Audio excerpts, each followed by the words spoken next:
നമസ്കാരം കൂട്ടുകാരെ, എല്ലാവരും സുഖമായിട്ടിരിക്കുന്നു എന്ന് വിശ്വസിക്കുന്നു. ഇന്ന് ഈ വീഡിയോയിലൂടെ നമ്മൾ പങ്കുവെക്കുന്നത് വളരെ പവർഫുൾ ആയിട്ട് നമ്മുടെ ശരീരത്തിൽ ഉണ്ടാകാൻ സാധ്യതയുള്ള ക്യാൻസറിനെ പ്രിവെന്റ് ചെയ്യാൻ അല്ലെങ്കിൽ അതിന്റെ വേഗതയെ കുറയ്ക്കാൻ നമ്മളെ സഹായിക്കുന്ന ഒരു പവർഫുൾ ആയിട്ടുള്ള ഒരു വസ്തുവിനെ കുറിച്ച് പറയാനാണ്. ഇത് നമ്മൾ നിത്യജീവിതത്തിൽ ഉപയോഗിക്കുന്ന ഒരു വസ്തുവാണ്.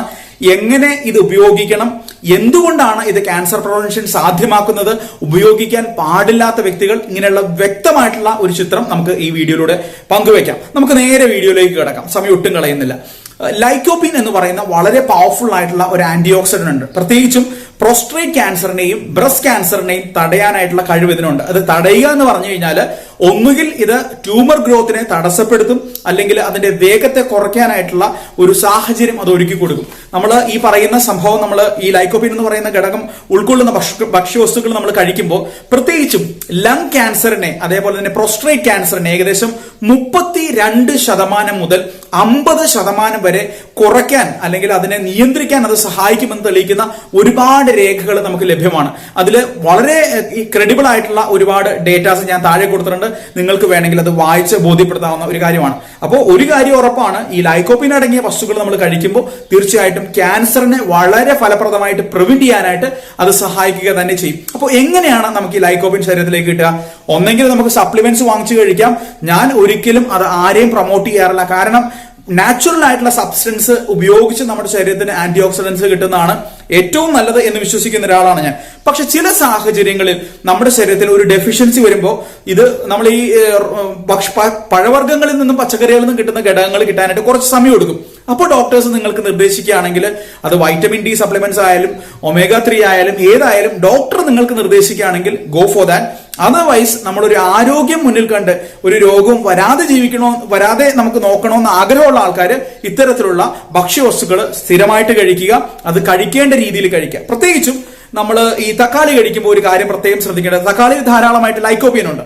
ഇത് പാചകം ചെയ്ത് നമ്മൾ കഴിക്കുകയാണെങ്കിൽ, തക്കാളി പാചകം ചെയ്ത് കഴിക്കുകയാണെങ്കിൽ അതിലുള്ള ഫൈറ്റോ കെമിക്കൽസ് ഈ ലൈക്കോപീനൊക്കെ നമ്മുടെ ശരീരത്തിലേക്ക് ആഗീകരണം ചെയ്യാനായിട്ട് അത് വളരെയധികം സഹായകമാകും. അതുകൊണ്ട് നിങ്ങൾ കഴിയുന്ന ആൾക്കാരൊക്കെ കഴിയുന്നിടത്ത ദിവസങ്ങളിലൊക്കെ തക്കാളി മിതമായ അളവിൽ കഴിക്കാനായിട്ട് ശ്രദ്ധിക്കുക. അതൊരു ശീലമാക്കുക. പ്രത്യേകിച്ച് അത് ജ്യൂസ് അടിച്ച് കഴിക്കുന്നതിനൊന്നും യാതൊരു കുഴപ്പമില്ല. എന്താ കാര്യമെന്ന് വെച്ച് കഴിഞ്ഞാൽ ചില ആളുകളെങ്കിലും ചോദിക്കാറുണ്ട്, തക്കാളി പാചകം ചെയ്ത് കഴിക്കുമ്പോൾ അതിൻ്റെ അകത്തുള്ള വൈറ്റമിൻ സി നഷ്ടപ്പെട്ടു പോകില്ലെന്ന് ആൾക്കാർ ചോദിക്കാറുണ്ട്. കക്ഷത്തിലിരിക്കുന്നത് പോകാനും പാടില്ല, ഉത്തരത്തിലിരിക്കുന്നത് കിട്ടുകയും ചെയ്യണമെന്ന് പറഞ്ഞ ബുദ്ധിമുട്ടാണ്. വൈറ്റമിൻ സി നഷ്ടപ്പെടും എന്ന് തോന്നുന്ന ആൾക്കാർ വേറൊന്നും ചെയ്യേണ്ട. ഒരു നെല്ലിക്ക എടുക്കുക, ശകലം കാന്താരിമുളക് എടുക്കുക, ഒരു ചുവന്നുള്ളി എടുക്കുക, ശകലം തേങ്ങ അരകലിലോ മിക്സിയിലിട്ടോ നന്നായിട്ട് അരയ്ക്കുക. ഒരു ദിവസം നിങ്ങൾക്ക് ആവശ്യമുള്ള വൈറ്റമിൻ സി ഒക്കെ അതിൽ നിന്ന് തന്നെ കിട്ടും. അത് തന്നെ ധാരാളമാണ്. അതുകൊണ്ട് ഈ തക്കാളിയിൽ നിന്ന് കിട്ടുന്ന നഷ്ടപ്പെട്ടു പോകുന്ന വൈറ്റമിൻ സി ഓർത്ത് നിങ്ങൾ ഭയപ്പെടേണ്ട. കാരണം ലൈക്കോപീൻ എന്ന് പറയുന്ന വളരെ പവർഫുൾ ആയിട്ടുള്ള ആന്റി ഓക്സിഡന്റ് നിങ്ങളുടെ ശരീരത്തിലേക്ക് എത്തുമ്പോൾ തീർച്ചയായിട്ടും ക്യാൻസർ പോലുള്ള മാരക രോഗങ്ങളെ പ്രിവെന്റ് ചെയ്യാനായിട്ട് അത് നിങ്ങളെ സഹായിക്കുന്നുണ്ട്. ഇനി ഇത് കഴിക്കാൻ പാടില്ലാത്ത വ്യക്തികളെ കുറിച്ച് നമുക്കൊന്ന് നോക്കാം. ഏറ്റവും പ്രധാനമായിട്ട് ഗർഭിണികളായിട്ടുള്ള സ്ത്രീകൾ ഡോക്ടറുടെ നിർദ്ദേശമില്ലാതെ യാതൊരു തരത്തിലുമുള്ള സപ്ലിമെന്റ്സ് എടുക്കരുത്. പ്രത്യേകിച്ചും ലൈക്കോപീൻ സപ്ലിമെന്റ്സ് മുന്നേ എടുക്കുന്ന ആൾക്കാരാണെങ്കിൽ ഗർഭാവസ്ഥയിൽ അത് സ്റ്റോപ്പ് ചെയ്യുക, അല്ലെങ്കിൽ ഡോക്ടറുടെ ഒരു കൺസൾട്ടേഷൻ എടുക്കണം. കാരണം ഗർഭസ്ഥ ശിശുവിന്റെ വെയിറ്റില്, ശരീരഭാരത്തിൽ മാറ്റം വരുത്താൻ, ഒരു അണ്ടർ വെയിറ്റ് ഒക്കെ ആയി പോകാനായിട്ട് പലപ്പോഴും ഇത് കാരണമാകും എന്ന് പഠനങ്ങൾ പറയുന്നുണ്ട്. അതേപോലെ തന്നെ നമ്മുടെ പ്രീ ടൈം ലേബർ ഉണ്ടാകാനായിട്ട്, പ്രസവം നടക്കേണ്ട സമയത്തിന് മുന്നേ തന്നെ ഒരു പ്രസവം ഉണ്ടാകാനായിട്ടുള്ള സാധ്യതയും പലപ്പോഴും ഉണ്ടാകും. അടുത്തതായിട്ട് അമിത രക്തസമ്മർദ്ദമുള്ള ആൾക്കാര്, അതേപോലെ തന്നെ ഹൃദയത്തിന് എന്തെങ്കിലും രോഗമുള്ള ആൾക്കാർ, അവർ ചിലപ്പോൾ എയ്സ് ഇൻഹിബിറ്റേഴ്സ് അല്ലെങ്കിൽ എയർബേസ് പോലുള്ള മരുന്നുകൾ കഴിക്കുന്നുണ്ടാവും.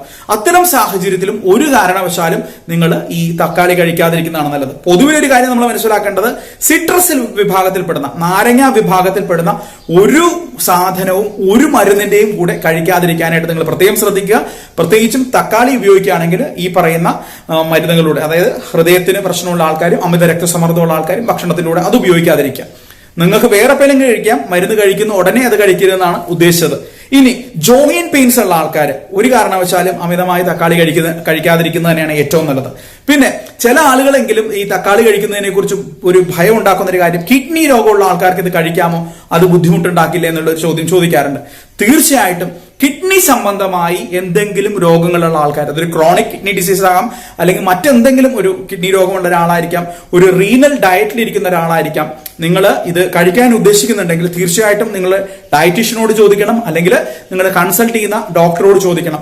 നിങ്ങൾ ഒരു മോഡേൺ മെഡിസിനോ അല്ലെങ്കിൽ ഒരു ആയുർവേദ മെഡിസിനോ അല്ലെങ്കിൽ ഹോമിയോപ്പതിയോ എന്ത് ചികിത്സയിരിക്കുന്ന ആളാണെങ്കിലും വളരെ ബുദ്ധിമുട്ടുള്ള ഒരു ക്രോണിക് ഡിസീസിലാണ് നിങ്ങൾ ഉൾപ്പെട്ടിരിക്കുന്നതെങ്കിൽ ഡോക്ടർ നിർദ്ദേശമില്ലാതെ ഒരു ഹെർബും മറ്റ് ഓൾട്ടർനേറ്റീവ് ട്രീറ്റ്മെന്റ് പ്ലാൻ ഒന്നും മിക്സ് ചെയ്ത് ചെയ്യാണ്ടിരിക്കുന്നതന്നെയാണ് ഏറ്റവും നല്ലത്. കാരണം ചിലപ്പോൾ ആ ചെയ്തുകൊണ്ടിരിക്കുന്ന ചികിത്സയ്ക്ക് തന്നെ ഗുണമില്ലാണ്ടായി പോകും. ഞാൻ ആരെയും നിരുത്സാഹപ്പെടുത്തുന്നതല്ല, പക്ഷേ നമ്മളൊരു ട്രീറ്റ്മെന്റ് പ്ലാനിൽ ഇരിക്കുമ്പോൾ നമ്മളെ ചികിത്സിക്കുന്ന ഡോക്ടറെ വിശ്വസിക്കുക, അവരുടെ നിർദ്ദേശങ്ങൾ പാലിക്കുക എന്നുള്ളതാണ് പ്രധാനപ്പെട്ട ഒരു കാര്യം. പലപ്പോഴും നമ്മൾ കണ്ടിട്ടുണ്ട് ഈ തക്കാളിയൊക്കെ വാങ്ങിച്ചുകൊണ്ട് വന്നു കഴിഞ്ഞാൽ പെട്ടെന്ന് തന്നെ ഇത് കേടായി പോകും. അപ്പോൾ നമ്മൾ ആ പൂത്ത ഭാഗമൊക്കെ ഒന്ന് ചെത്തിക്കളഞ്ഞതിന് ശേഷം നമ്മൾ ഉപയോഗിക്കും. ഉപയോഗിച്ചിട്ട് കുഴപ്പമില്ലാത്ത ആൾക്കാരെ നമ്മൾ കണ്ടിട്ടുണ്ടാവും. പ്രത്യേകിച്ച് നിങ്ങളത് ജ്യൂസൊക്കെ അടിച്ച് കുട്ടികൾക്ക് കൊടുക്കുകയാണെങ്കിൽ ഒരു കാരണവശാലും അങ്ങനെ ചീഞ്ഞതും ഒക്കെ മറ്റേ ചെത്തിക്കളഞ്ഞതിന് ശേഷം കൊടുക്കാണ്ടിരിക്കാനായിട്ട് ശ്രദ്ധിക്കുക. പെട്ടെന്ന് ഇത് സ്പോയിലാകുന്ന ഒരു ഭക്ഷ്യവസ്തു ആയതുകൊണ്ട് വയറിളക്കമൊക്കെ ഉണ്ടാകാനായിട്ടുള്ള സാധ്യതയുണ്ട്. ആ ഒരു കാര്യം നിങ്ങൾ ശ്രദ്ധിച്ചേക്കണം. പിന്നെ ലൈക്കോപ്പിനോഡെർമിയ എന്ന് പറയുന്ന സ്കിന്നിനുണ്ടാകുന്ന ഒരു കണ്ടീഷൻ, അമിതമായിട്ട് ലൈക്കോപ്പിൻ നമ്മുടെ ശരീരത്തിൽ എത്തിയാൽ ഉണ്ടാകാനായിട്ടുള്ള സാധ്യതയുണ്ട്. അത് കൂടുതൽ അളവിൽ സപ്ലിമെന്റ്സ് എടുക്കുന്ന ആളുകളിലാണ് കണ്ടിട്ടുള്ളത്. അത് ഭയപ്പെടേണ്ട യാതൊരു പ്രശ്നമുള്ള ഒരു കണ്ടീഷൻ അല്ല. അത് 2-3 ദിവസമോ അല്ലെങ്കിൽ ഒരാഴ്ചയോ ഈ സപ്ലിമെന്റ്സ് എടുക്കുന്നത് സ്റ്റോപ്പ് ചെയ്താൽ തന്നെ മാറാവുന്ന ഒരു കാര്യമുള്ളൂ. ഒരു കാരണവശാലും തക്കാളി ജ്യൂസ് അടിച്ചത് കൊണ്ടോ അല്ലെങ്കിൽ കറി വെച്ച് കഴിച്ചുകൊണ്ടൊന്നും ഇതൊരു പ്രശ്നം ഉണ്ടാകത്തില്ല. ഇങ്ങനെ ഒരു കണ്ടീഷൻ സാധാരണഗതിയിൽ ഉണ്ടാകാൻ സാധ്യതയില്ല.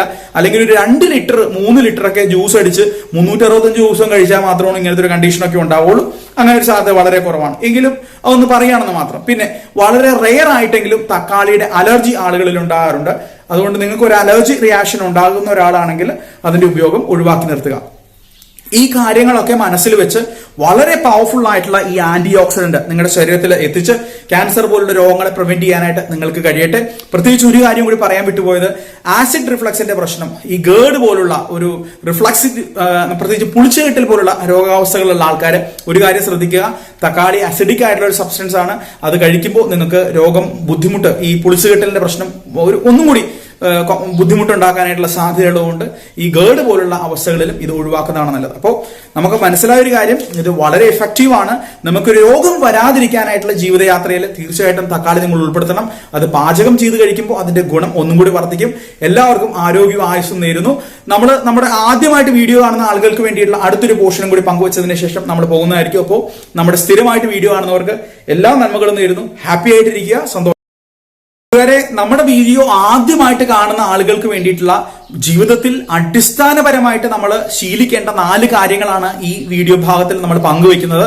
ഇത് നിങ്ങൾ ചികിത്സിച്ചുകൊണ്ടിരിക്കുന്ന ഡോക്ടറുടെ നിർദ്ദേശങ്ങൾ അവഗണിക്കാനോ അല്ലെങ്കിൽ ഇപ്പോൾ നിങ്ങൾ ഉപയോഗിച്ചുകൊണ്ടിരിക്കുന്ന മരുന്നുകളെ സ്വന്തം ഇഷ്ടത്തിൽ മാറ്റിയിട്ട് പ്രാക്ടീസ് ചെയ്യേണ്ട ഒരു ആഹ്വാനമായിട്ടോ നിങ്ങൾ കണക്കാക്കരുത്. മറിച്ച് രോഗമില്ലാതെ ജീവിക്കാൻ നമ്മളെ സഹായിക്കുന്ന, അതേപോലെ തന്നെ ഇപ്പോൾ നിങ്ങളുടെ ശരീരത്തിലുള്ള രോഗങ്ങളെ വളരെ ഫലപ്രദമായി അതിജീവിക്കാൻ നിങ്ങളെ സഹായിക്കുന്ന ഒരു ജീവിതചര്യയിലുള്ള മാറ്റമാണ്. ആദ്യമായിട്ട് പഴങ്ങളും പച്ചക്കറികളും നിറയെ ഭക്ഷണത്തിൽ ഉൾപ്പെടുത്തുക. അത് ഒന്നാമത്തേത് ഹൃദയരോഗങ്ങൾ ഒഴിവാക്കാൻ സഹായിക്കും. അതിലുള്ള ഫൈറ്റോ കെമിക്കൽസും ആന്റി ഓക്സിഡൻസും ഇതെല്ലാം നമ്മുടെ ശരീരത്തിന് നല്ല രീതിയിൽ ഒരു ഉണർവ് നൽകുകയും രോഗങ്ങൾ പ്രതിരോധിക്കാൻ നമ്മളെ സഹായിക്കുകയും ചെയ്യും. നമുക്കറിയാം, നമ്മുടെ നാട്ടിൽ കിട്ടുന്ന പച്ചക്കറികളും അതേപോലെ തന്നെ പഴവർഗ്ഗങ്ങളും ഒക്കെ നന്നായിട്ട് വിഷത്തിൽ പൊതിഞ്ഞാണ് വരുന്നത്, അല്ലെ? അതിനെ നമുക്ക് അതിജീവിച്ച് പൂർണ്ണമായിട്ടും ഓർഗാനിക് ആയിട്ട് ഉൽപാദനം നടത്തുക എന്നൊക്കെ പറഞ്ഞു കഴിഞ്ഞിട്ടുണ്ടെങ്കിൽ അത് ഒരിക്കലും സാധ്യമാവുന്ന ഒരു കാര്യമല്ല. കാരണം അതിനുള്ള ഒരു സാഹചര്യമൊന്നും നമ്മുടെ നാട്ടിലോ ഈ ലോകത്തിലോ ഒന്നും നിലവിലില്ല. അപ്പൊ നമുക്ക് ചെയ്യാൻ പറ്റുന്ന ഒരു കാര്യം, നന്നായിട്ട് ഇതിനെ വാഷ് ചെയ്യുക. അതിൻ്റെ അകത്തുള്ള പെസ്റ്റിസൈഡ്സിന്റെ എലമെന്റിനെയൊക്കെ പരമാവധി ഒഴിവാക്കാനായിട്ട് ശ്രദ്ധിക്കുക. ഇത് ചവച്ചരച്ച് ഇറക്കാനായിട്ട് ശ്രദ്ധിക്കുക. നമുക്കൊക്കെ പറ്റുന്ന ഒരു പ്രശ്നം ഇവിടെയാണ്. നമ്മൾ ഭക്ഷണം എടുക്കുന്നു, വിഴുങ്ങുന്നു, നമ്മൾ പോകുന്നു. ഞാൻ എന്നെ തന്നെ വിരൽ ചൂണ്ടി എന്റെ ഒരു നെഗറ്റീവ് ആസ്പെക്ട് ആയിട്ട് പറയുന്ന ഒരു കാര്യമാണ്. ഞാൻ ആരെയും കുറ്റപ്പെടുത്തുന്ന ഒരു കാര്യമല്ല. നമ്മൾ പലപ്പോഴും കുട്ടികളോട് പറയാറുണ്ട്, പെട്ടെന്ന് ഭക്ഷണം കഴിക്കുക, പെട്ടെന്ന് ഭക്ഷണം കഴിക്കുക. ഒരിക്കലും കുട്ടികളോട് പറയരുത്. കുട്ടികളോട് എപ്പോഴും പറയുക, നന്നായിട്ട് ചവച്ചരച്ചിറക്കി കഴിക്കുക. കാരണം ഭക്ഷണത്തെ കാണുമ്പോൾ നമ്മുടെ തലച്ചോറിൽ നിന്നും ഇതിനെ ദഹിപ്പിക്കാൻ വേണ്ടുള്ള ഒരുപാട് എൻസൈംസിന്റെ ഉൽപാദനം നടക്കാനായിട്ടുള്ള മെസ്സേജസ് പോകും. അതേപോലെ തന്നെ ഈ ഭക്ഷണ വസ്തുക്കൾ നമ്മുടെ വായിലിട്ട് നന്നായിട്ട് ചവച്ചരച്ചിറക്കുമ്പോൾ ഉമിനീരുമായിട്ട് കലർന്ന് ദഹനത്തിന്റെ, ഡൈജഷന്റെ ആദ്യത്തെ ഘടകം, ആദ്യത്തെ പ്രോസസ് അവിടെ തന്നെ സ്റ്റാർട്ട് ചെയ്യാണ്.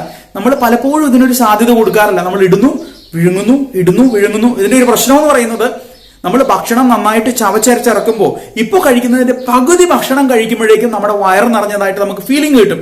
പലപ്പോഴും ഇത് കിട്ടാതെ പോകുന്നതിന്റെ ഒരു കാരണം, തലച്ചോറിൽ നിന്നും നമുക്ക് കിട്ടേണ്ട മെസ്സേജ് എത്താനായിട്ടുള്ള ഒരു സമയം നമ്മൾ പലപ്പോഴും കൊടുക്കാറില്ല. പലപ്പോഴും നമ്മൾ ഭക്ഷണം കഴിച്ചു കഴിഞ്ഞിട്ടുണ്ടെങ്കിൽ വിശപ്പ് കിട്ടു എന്ന് പോലും തോന്നാണ്ടാണ് നമ്മൾ എഴുന്നേറ്റ് പോകുന്നത്, അല്ലെ? എന്റെ ഒരു കാര്യമാണ് ഞാൻ പറയുന്നത്. എനിക്ക് അങ്ങനെ തോന്നിയിട്ടൊന്നുമില്ല. എന്റെ വയറ് നിറഞ്ഞു, അതിനു മുമ്പ് തന്നെ എന്റെ ഭക്ഷണം ഞാൻ കഴിച്ചു കഴിയാറുണ്ട്. ആ ഒരു ശീലം മാറ്റിയപ്പോൾ ഇപ്പോൾ എനിക്ക് നല്ലൊരു ചേഞ്ച് വന്നിട്ടുണ്ടായിട്ട് എനിക്ക് തന്നെ ഫീൽ ചെയ്യുന്നുണ്ട്. നിങ്ങളോടും ഞാനത് പറയാണ്, നന്നായിട്ട് ചവച്ചരച്ചേർക്കുക. ദഹനത്തിന് ബുദ്ധിമുട്ടുള്ള ആളുകൾ പഴം ജ്യൂസ് അടിച്ച് കഴിക്കുന്നതിൽ പ്രശ്നമില്ല. പക്ഷെ ആരോഗ്യമായിട്ടുള്ള ഒരു ആരോഗ്യത്തോടു കൂടി ഇരിക്കുന്ന ഒരാള് പഴം ജ്യൂസ് അടിച്ച് കഴിക്കുന്ന ഒരു ശീലം ഉണ്ടാക്കാണ്ടിരിക്കുക. അത് നന്നായിട്ട് ചവച്ചരച്ചേർക്കാനായിട്ട് ശ്രദ്ധിക്കുക. രണ്ടാമത്തെ ഒരു കാര്യം, നിങ്ങൾ ഡിന്നർ എപ്പോഴും ഒരു 7 മണിക്ക് മുന്നേ ആക്കാനായിട്ട് ശ്രദ്ധിക്കണം. കാരണം നിങ്ങളുടെ ഡിന്നർ കഴിഞ്ഞിട്ട് ഒരു 12 മണിക്കൂർ ഇന്റർമീഡിയറ്റ് ഫാസ്റ്റിങ്ങിനുള്ള നമ്മുടെ ശരീരത്തെ കൃത്യമായിട്ട് ക്രമീകരിക്കാനായിട്ടുള്ള, ശരീരത്തിന് റീസോർട്ട് ചെയ്യേണ്ട കാര്യങ്ങൾ റീസോർട്ട് ചെയ്ത് നല്ല രീതിയിൽ ഒരു എന്താ പറയാ ശരീരത്തിന്റെ ആ ഒരു കൃത്യമായിട്ടുള്ള പ്രോസസ്സിംഗ് നടക്കാനായിട്ടുള്ള ഒരു സാഹചര്യം നിങ്ങൾ ഒരുക്കി കൊടുക്കണം. അതേപോലെ തന്നെ ഒരു 11 മണിക്കൊക്കെ ശേഷം ഉറങ്ങുന്ന ഒരു ശീലമുള്ള ആൾക്കാർ പരമാവധി അത് ഒഴിവാക്കാനായിട്ട് ശ്രദ്ധിക്കുക. എക്സെപ്ഷൻസ് ഉള്ള ഒരുപാട് പേരുണ്ട്, നൈറ്റ് ഡ്യൂട്ടിക്ക് പോകുന്ന ആൾക്കാർ.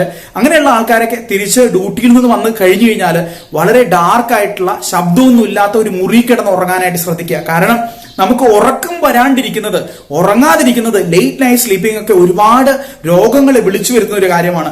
മാനസിക സമ്മർദ്ദം ഉണ്ടാക്കും, ഒരുപാട് രോഗങ്ങളെ നമ്മുടെ ശരീരത്തിൽ ഉണ്ടാക്കും, ഒരുപാട് ഓക്സിഡേറ്റീവ് സ്ട്രെസ് ഉണ്ടാക്കാനായിട്ട് സാധ്യതയുണ്ട്. അതുകൊണ്ട് കൃത്യമായിട്ട് ഒരു 12 മണിക്കൂർ ഗ്യാപ്പ്, 7 മണിക്ക് ഒരു ഡിന്നറൊക്കെ കഴിച്ച് പിറ്റേ ദിവസം ഒരു 7 മണിക്ക് ശേഷം അല്ലെങ്കിൽ 8:30 ശേഷം ഒക്കെ ഭക്ഷണം കഴിക്കുന്ന ഒരു രീതി ഉണ്ടാക്കുക. നന്നായിട്ട് വെള്ളം കുടിക്കുക, നന്നായിട്ട് വ്യായാമം ചെയ്യുക. ഈ എലിമിനേഷൻ പ്രോസസ്സ് നന്നായിട്ട് നടക്കാനായിട്ട് നന്നായിട്ട് പച്ചക്കറിയും പഴവർഗ്ഗങ്ങളും ഒക്കെ കഴിച്ച് ഈ ഒരു നല്ലൊരു ഇന്റർമീഡിയറ്റ് ഫാസ്റ്റിംഗ് ഒക്കെ ചെയ്യുമ്പോൾ സാധ്യമാണ്. നന്നായിട്ട് ബ്രീത്ത് ചെയ്യുന്നത്, നന്നായിട്ട് വെള്ളം കുടിക്കുന്നത്, നന്നായിട്ട് വ്യായാമം ചെയ്യുന്നത്, നന്നായിട്ട് പച്ചക്കറിയൊക്കെ കഴിക്കുന്നത് നല്ല രീതിയിൽ ഒരു എലിമിനേഷൻ പ്രോസസ്സ് ഉണ്ടാക്കാൻ നമുക്ക് സഹായിക്കും. എങ്കിലും വർഷത്തിൽ ഒരു 2 തവണയെങ്കിലും വയറിളക്കുന്നത് നല്ലതാണ്. അത് എൻ്റെ ഒരു വ്യക്തിപരമായിട്ടുള്ള അഭിപ്രായമാണ്. നിങ്ങൾക്ക് വേണമെങ്കിൽ ഒന്ന് ട്രൈ ചെയ്ത് നോക്കാം. നല്ലത് മാത്രമേ നിങ്ങൾക്ക് ഉണ്ടാക്കൂ, യാതൊരു തരത്തിലുള്ള ദോഷങ്ങളും ഉണ്ടാക്കത്തില്ല.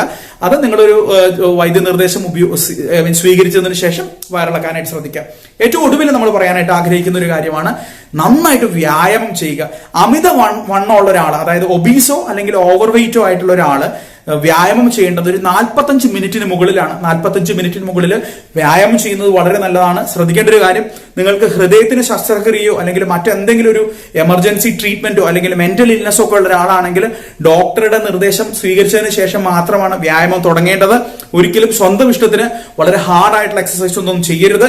നിങ്ങൾ വ്യായാമം ചെയ്യുകയാണെങ്കിൽ തന്നെ എയറോബിക് എക്സസൈസസ്, നന്നായിട്ട് നീന്താനോ, നന്നായിട്ട് ഓടാനോ, നന്നായിട്ട് ഡാൻസ് കളിക്കാനോ, യോഗ ചെയ്യാനോ, സൈക്ലിംഗ് ചെയ്യാനോ ഒക്കെയുള്ള സാധ്യത ഉണ്ടെങ്കിൽ അത്തരം എയറോബിക് എക്സസൈസസ് ചെയ്യാനായിട്ട് ശ്രദ്ധിക്കുക.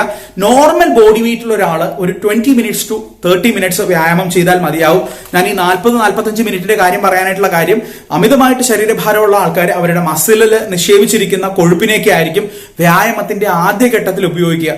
ഒരു കാരണവശാലും ഒരു 20 മിനിറ്റ് 30 മിനിറ്റ് വ്യായാമം ചെയ്തുകൊണ്ട് ശരീരഭാരം ക്രമീകരിക്കാനോ അത് സഹായിക്കത്തില്ല. അതുകൊണ്ട് നല്ല കുറച്ചും കൂടി ലെങ്തി ആയിട്ടുള്ള ഒരു വ്യായാമം മുറ നിങ്ങൾ ശീലിക്കുകയാണെങ്കിൽ തീർച്ചയായിട്ടും നിങ്ങളുടെ നോർമൽ വെയിറ്റിലേക്ക് ബോഡി വെയിറ്റ് വരും. അത് കഴിഞ്ഞാൽ നിങ്ങൾക്ക് 30 മിനിറ്റ് ഒക്കെ വ്യായാമം ചെയ്താൽ മതിയാവും. ഇപ്പോൾ ഈ 4 കാര്യങ്ങൾ, ഒന്ന് പഴങ്ങള്, പച്ചക്കറികള്, ഭക്ഷണം നന്നായിട്ട് ചവച്ചരച്ചിറക്കുക, ഒരു 7 മണിക്ക് നമ്മുടെ ഡിന്നർ കഴിക്കാനായിട്ട് ശ്രദ്ധിക്കുക, 7 മണിക്ക് മുന്നേ കഴിക്കാനായിട്ട് ശ്രദ്ധിക്കുക, കൃത്യമായിട്ട് ഒരു വർഷത്തിൽ 2 പ്രാവശ്യമെങ്കിലും വയറിളക്കുക, നന്നായിട്ട് വ്യായാമം ചെയ്യുക. അമിതവണ്ണമുള്ളവര് 45 മിനിറ്റിന് മുകളിലും നോർമൽ വെയിറ്റ് ഉള്ള ഒരാൾക്കാർ ഒരു 20 മിനിറ്റ്സ് 30 മിനിറ്റ്സും വ്യായാമം ചെയ്യുക. തീർച്ചയായിട്ടും ഈ ഒരു രീതി നിങ്ങൾ ഫോളോ ചെയ്യുകയാണെങ്കിൽ ഒരു പരിധിവരെ രോഗങ്ങളിൽ നിന്ന് മുക്തമായിരിക്കാൻ നിങ്ങളത് സഹായിക്കും. മാത്രമല്ല വരാൻ സാധ്യതയുള്ള രോഗങ്ങളുടെ സാധ്യത ക്രമാതീതമായിട്ട് കുറയ്ക്കാനും അത് നിങ്ങളെ സഹായിക്കും. ഒരു കാരണവശാലും നിങ്ങൾക്ക് ഒരിക്കലും ദോഷം വരുത്തുകയില്ല. നമ്മുടെ ഒരു ഉദ്ദേശം എന്ന് പറയുന്നത് ഈ രോഗങ്ങളെ പൂർണ്ണമായിട്ട് ഒഴിവാക്കിയുള്ള ഒരു ജീവിതമൊന്നും ഇനി സാധ്യമല്ല. എങ്കിലും കുറെ പേരിലേക്കെങ്കിലും ഈ ഒരു മെസ്സേജ് നമുക്ക് കൊടുക്കാൻ പറ്റിയാൽ, ആരെയും ഡിപ്പെൻഡ് ചെയ്യാതെ മരിക്കുന്നത് വരെയെങ്കിലും ആരോഗ്യത്തോടു കൂടെ ജീവിക്കാനായിട്ട് അത് നമ്മളെ പ്രാപ്തരാക്കും. എല്ലാവർക്കും ആരോഗ്യവും ആയുസ്സും സന്തോഷവും സമാധാനവും ഒക്കെ നേരുന്നു. നിങ്ങളും തീർച്ചയായിട്ടും നിങ്ങളുടെ വ്യക്തിപരമായ പ്രാർത്ഥനകളിലും ഒക്കെ എന്നെയും കുടുംബത്തെയും ഓർക്കണേന്ന് ആത്മാർത്ഥമായിട്ട് ആഗ്രഹിച്ചുകൊണ്ട് സ്നേഹത്തോടെ വിടവാങ്ങുന്നു. സ്വന്തം ദിനു.